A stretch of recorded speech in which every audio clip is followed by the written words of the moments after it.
Hello friends, how are you all? I hope you are all doing fine. यहाँ पर हम आज जो देखने जा रहे हैं वो एक नया टॉपिक है जिसको हम बोलते हैं plant breeding for disease resistance. यहाँ पर ये टॉपिक थोड़ा इंटरेस्टिंग है, इसको समझना पड़ेगा हमको। यहाँ पर देखते हैं कि कोई भी प्लांट ब्रीडिंग होता है तो ये ज़्यादातर किसके लिए होता है? ईल्ड के लिए होता है। पर ईल्ड जो होता है क्रॉप का, right, yield of crop is affected by certain pathogens। उसको पैथोजेंस अफेक्ट करते हैं। कौन कौन से पैथोजन है जो प्लांट को नुकसान कर सकते हैं? That can B affecting a plant, right. तो yield of crop is affected by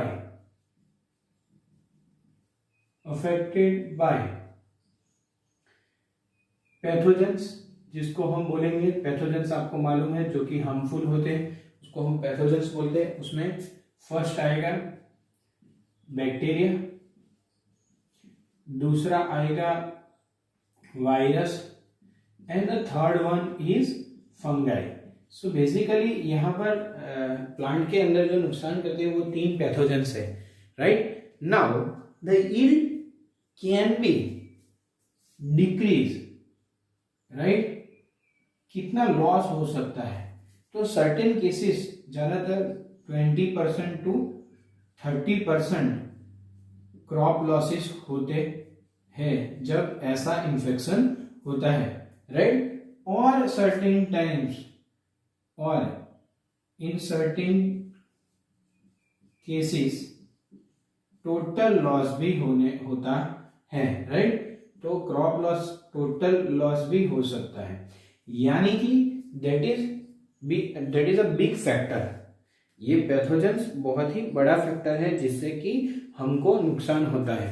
yield जब कम हो जाती है तो automatically it directly affects to a farmers economic conditions, right. तो ऐसी सिचुएशन में हम क्या कर सकते हैं? In certain situation, in this situation we can do plant breeding। in this situation क्या कर सकते हैं हम? प्लांट ब्रीडिंग कर सकते हैं, प्लांट ब्रीडिंग, ताकि हम एक डिजीज रेजिस्टेंट कल्टीवर यानी वैरायटी को डेवलप कर सके, राइट। सो प्लांट ब्रीडिंग से क्या डेवलप करेंगे हम? एक डिजीज रेजिस्टेंट कल्टीवर को डेवलप कर सकते हैं। So disease resistant cultivar is develop, right. यहां पर डेवलप किया जाता है, इज डेवलप। प्लांट ब्रीडिंग होता है, उसमें से क्या डेवलप किया जाता है? Disease resistant cultivar. अभी हम देखते हैं कि डिजीज रेजिस्टेंट कल्टीवर डेवलप करने से हमको क्या फायदा होने वाला है। तो जब डिजीज रेजिस्टेंट कल्टीवर हम डेवलप करेंगे तो एक तो यील्ड एनहेंस हो जाएगी, यील्ड एनहेंसिस यानी यील्ड इंक्रीज हो जाएगी, राइट। उसके बाद सेकेंड थिंग जो कि बहुत ही इंपॉर्टेंट है, अभी जो पॉल्यूशन हो रहा है उसको हम डिक्रीज कर सकते हैं। इससे कैसे? तो जो हमारा डिपेंडेंस है, राइट, ऑन फंगिसाइड्स एंड बैक्टीरियोसाइड्स, वो भी हमारा कम हो जाएगा। क्यों? क्योंकि प्लांट खुद रेजिस्टेंट है तो हमको ये बाहर से नहीं देना पड़ेगा।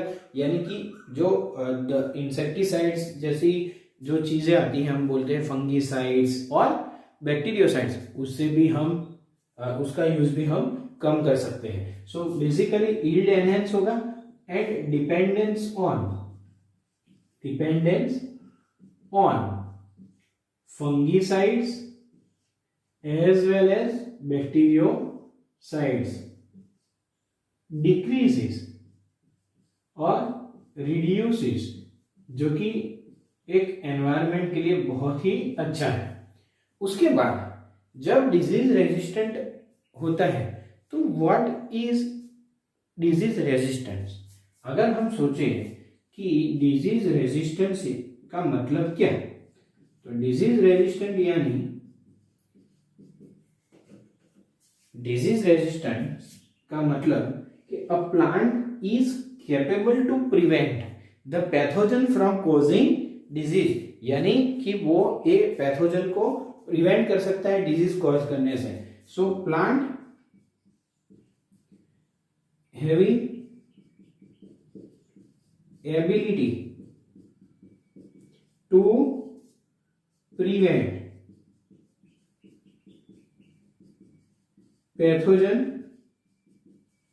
From causing disease. और ये जो रेजिस्टेंस जो है वो किस पर डिटरमाइन होता है, right? The disease resistance is totally determined on the basis of genetic constitution. So disease resistance is determined by genetic constitution,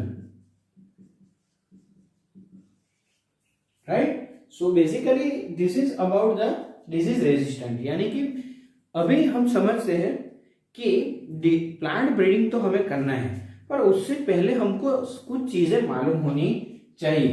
अगर हम प्लांट ब्रीडिंग करते हैं तो प्लांट ब्रीडिंग से पहले हमको क्या मालूम होना चाहिए? एक तो प्लांट ब्रीडिंग से पहले we should know what two things, that is first is causative agent.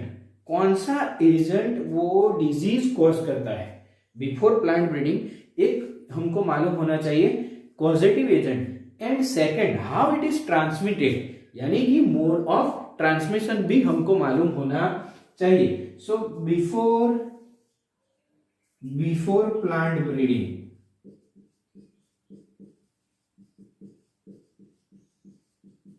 two things should be essentially known.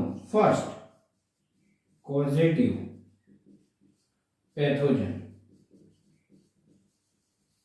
and second is mode of transmission. तो ये हमको मालूम होना चाहिए.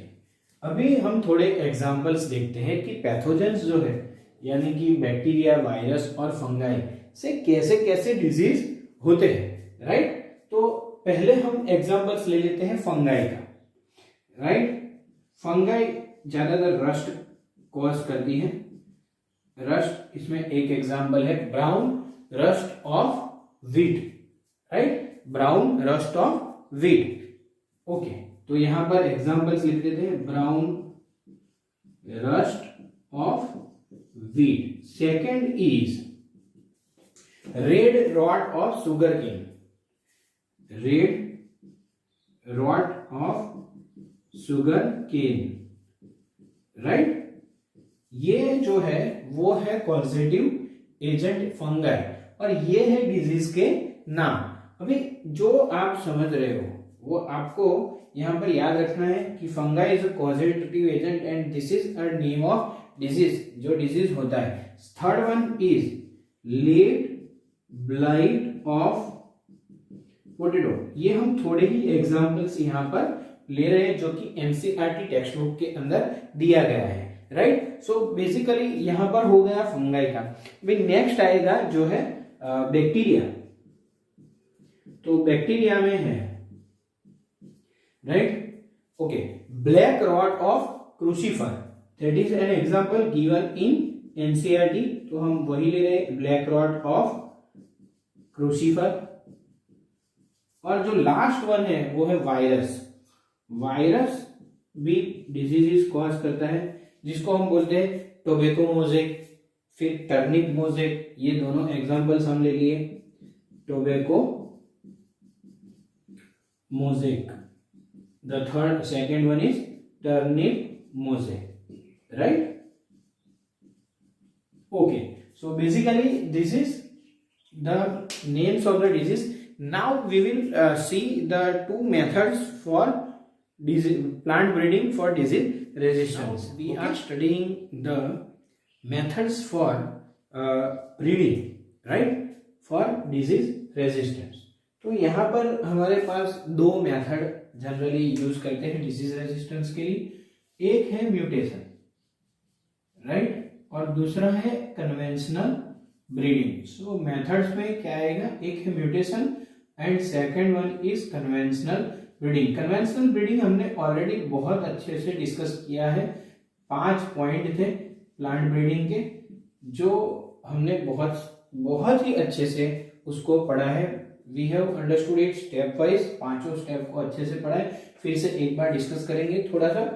यहाँ पर कन्वेंशनल ब्रीडिंग में क्या होगा, तो क्या होगा, हाइब्रिडाइजेशन एंड सिलेक्शन। यहाँ पर 2 चीजें होंगी। ये कैसे होता है वो भी हमने ऑलरेडी स्टडी किया हुआ है। जिसने अगला वीडियो नहीं देखा है जिसको हम बोलते हैं प्लांट ब्रीडिंग, तो जरूर देखिए, इसमें हम आपको अच्छे से मालूम हो जाएगा कि what is conventional breeding. Now talking about the conventional breeding, conventional breeding के थोड़े स्टेप्स है। This steps are almost identical steps which were done for the crop yield. यहाँ पर हम करने जा रहे हैं डिजीज रेजिस्टेंस के लिए, वहां पर हमने किए थे क्रॉप ईल्ड के लिए, right. So they are almost similar, ये स्टेप सिमिलर है किससे, जो कि दूसरे कैरेक्टर्स के लिए हम करते हैं, वहां पर same steps are applied over here also.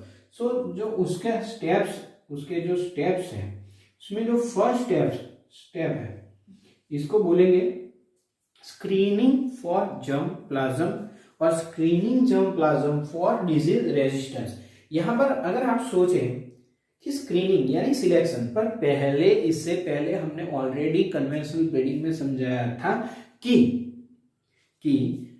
आपको जर्म प्लाज्म कलेक्शन करना पड़ेगा, यानी कि बहुत ही variety, wild relatives, previously cultivated, now cultivated, those which are undistributed still by plant breeder, वो सबको हमें कलेक्ट करना है और उसमें से स्क्रीनिंग करना है। तो screening germ plasm for disease resistance, वहां पर हमने 2 चीजें ली थी जब ईल्ड का सोच रहे थे, disease resistance as well as yield. यहां पर हम स्क्रीन इसलिए कर रहे हैं ताकि हमको मालूम पड़े कि कौन से प्लांट में डिजीज रेजिस्टेंस कैपेसिटी है, right. So basically screening germ plasm for disease resistance. उसके बाद जब आप स्क्रीनिंग करते हो तो आपको क्या मिलेगा, आप 2 प्लांट को सिलेक्ट करोगे, उसको क्या करना है, हमको हाइब्रिडाइजेशन करना है। तो hybridization of selected parents, second step क्या आएगा, हाइब्रिडाइजेशन ऑफ सिलेक्टेड पेरेंट्स, आप उनको हाइब्रिडाइज करते हो। उसके बाद जब हाइब्रिडाइजेशन कर देते हो तो आपको क्या मिलता है, तो आपको हाइब्रिड्स मिलेंगे यानी उसकी प्रोजेनी मिलेगी। उसमें हमको सिलेक्शन करना है, इवेल्युएट करना है किसका, तो जो हमको ऑफस्प्रिंग्स मिली उसका, यानी selection and evaluation of hybrids, यहां पर हम उनको इवेल्युएट करेंगे, राइट। और फिर जो लास्ट स्टेप आता है उसको हम बोलते हैं testing and release of the new variety, right. So basically अगर हम सिलेक्शन और इवेल्युएट करेंगे तो उसका जो है सेल्फ पोलिनेशन करके वो स्टैटिक ब्रीड बनाएंगे ताकि वो यूज हो सके, या फिर उसको डायरेक्टली हम कल्टीवेट भी कर सकते हैं। तो यहां पर लास्ट जो होगा testing and release of new variety, तो ये हो गया 4 steps. Now those plants which are already developed, right, that we will see in a chart. जो एनसीईआरटी में एक चार्ट दिया गया है वो आपको अच्छे से याद करना है, और उसका एक हम यहां पर ये खत्म होने में एक स्लाइड भी रखेंगे जिससे आप नोट डाउन भी कर सके कि जो चार्ट है उसमें से सब दिया गया है, right. So basically this is about the conventional breeding.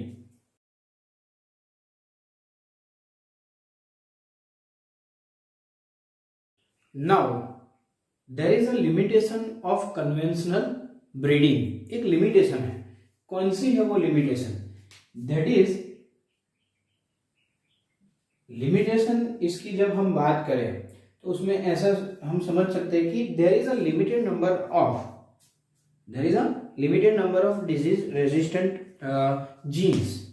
जो डिजीज रेजिस्टेंट जीन्स है वो बहुत ही लिमिटेड है, that are present and identified in wild relatives, यानी कि जिसको हमने जो है और जिसको हमने आइडेंटिफाई किया है वो बहुत ही लिमिटेड है। So that restricts the conventional breeding, right? So over here what is the limitation? Limitation is limited number of disease resistant genes. Disease resistant genes are present and identified in wild relatives, यानी कि plant का जो wild relative है उसमें limited number of disease resistant genes है और जो उसको हमने आइडेंटिफाई किया है। तो फिर उसका सॉल्यूशन क्या है, राइट? तो इसका सॉल्यूशन है mutation are induced, right? Inducing, जब हम म्यूटेशन इंड्यूस करते हैं,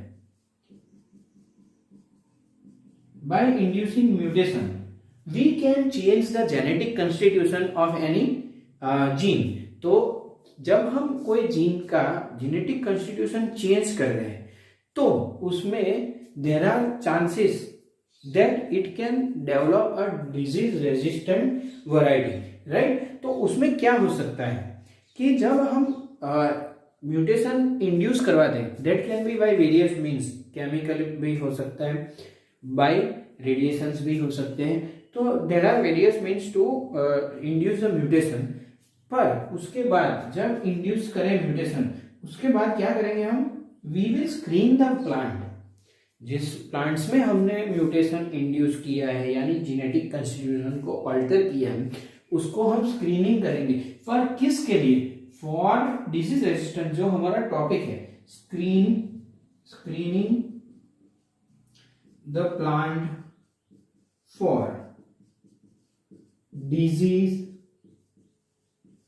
resistance, right? उसके बाद जब हम स्क्रीन कर लेते हैं तो उसमें से जब हमको मिलता है डिजीज रेजिस्टेंट जीन, उसको हम आइडेंटिफाई करेंगे, राइट? तो उसके बाद क्या किया जाएगा? Identify the disease resistant gene. इसको आइडेंटिफाई करने के बाद that can be directly used, right? और it can be multiplied, right? इसको मल्टीप्लाई भी करवा सकते हैं या फिर उसको डायरेक्टली यूज भी कर सकते हैं, किसमें? प्लांट ब्रीडिंग में। तो this can be, that is plant can be used for plant breeding, या फिर that plant can be directly multiplied, यानी कि दो चीजें हो सकती है यहां से। तो अभी हम समझते हैं कि what is the definition of mutation, right? Mutation का मतलब क्या है? इट इज अ प्रोसेस, एक प्रोसेस है जो कि हम ऑलरेडी पढ़ने वाले हैं जेनेटिक्स के अंदर, right? A process in which genetic variations are created, right? A process by which genetic variations are created through change in base sequence of a gene or within the gene। तो यहां पर क्या होगा कि base sequence हम बदल रहे हैं। आपको मालूम होगा कि जीन क्या है, right? It is a small part of DNA and, right? DNA कहां पर होता है? तो सेल के अंदर होता है। सेल के अंदर भी कहां पर? तो it is present in the nucleus which is the genetic material, जो पूरा प्रोसेस कंट्रोल कर दे। तो उसके पास अगर कैपेबिलिटी आ जाए बाय इंड्यूसिंग म्यूटेशन, तो डिजीज रेजिस्टेंट हो सकता है, right. So we are changing the genetic constitution, right. तो यहां पर process by which genetic variations are created, by which genetic variations are created. कैसे क्रिएट करेंगे? By change in base sequence, through changes in base sequence within genes,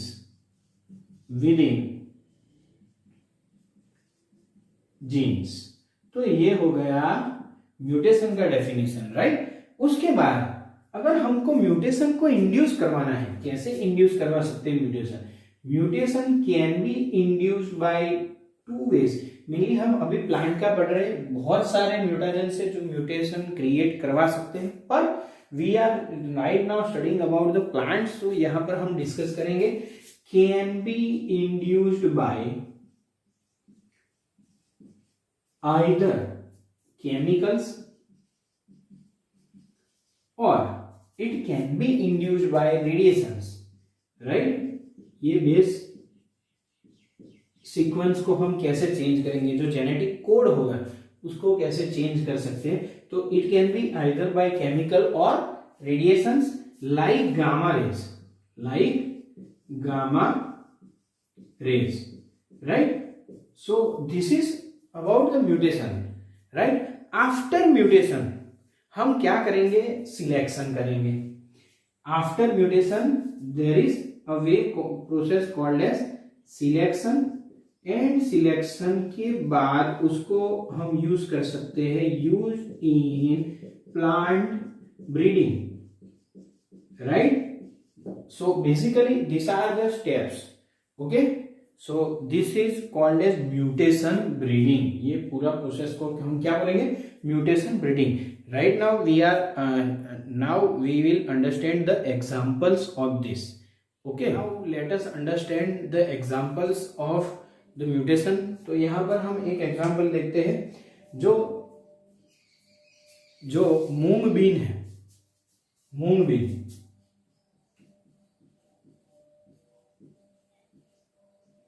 right. It is resistant to two things, right, yellow mosaic virus and powdery mildew, and that was developed by mutation, right. तो moong bean के अंदर क्या आएगा? Resistant to, that has been already developed by mutation, resistant to yellow mosaic virus and powdery mildew. तो ये हो गया जो बाय म्यूटेशन से उसको डेवलप किया गया. अभी हम एक और एग्जांपल देखते हैं, जिसमें हम सोचते हैं कि वाइल्ड वेराइटीज जो रहती है, राइट. वाइल्ड वेराइटीज में क्या होता है कि बहुत सारी वाइल्ड वेराइटीज में डिजीज रेजिस्टेंट कैपेबिलिटी है, पर उसकी जो प्रोडक्टिविटी है वो बहुत ही कम है. वाइल्ड वेराइटी जो रिलेटिव्स रहते हैं उसकी यील्ड कैसी होती है? Low yield, and they are having disease resistant character. तो क्या होता है इस चीज में? जब उसके पास डिजीज रेजिस्टेंट कैरेक्टर होता है तो हम इसको यूज कर सकते हैं. कैसे? कि we can transfer this disease resistant gene, transfer disease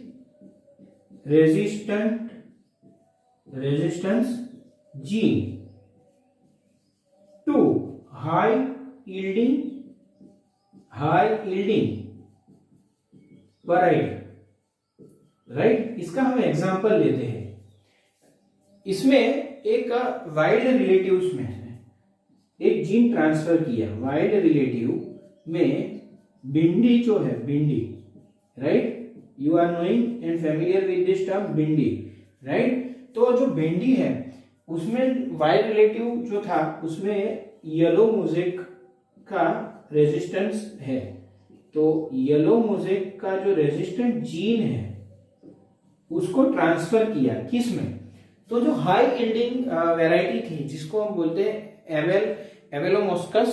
एबेलमोस्कस esculentus, right, that is a type of bhindi, Abelmoschus एस्केलेंटस। तो जो ये है उसमें से एक नई वैरायटी बनी, right, new variety produced, new variety is produced and that was called Parbhani Kranti. You have to remember this, Parbhani Kranti. So this variety was created. Okay, so this is all about the conventional breeding and mutation.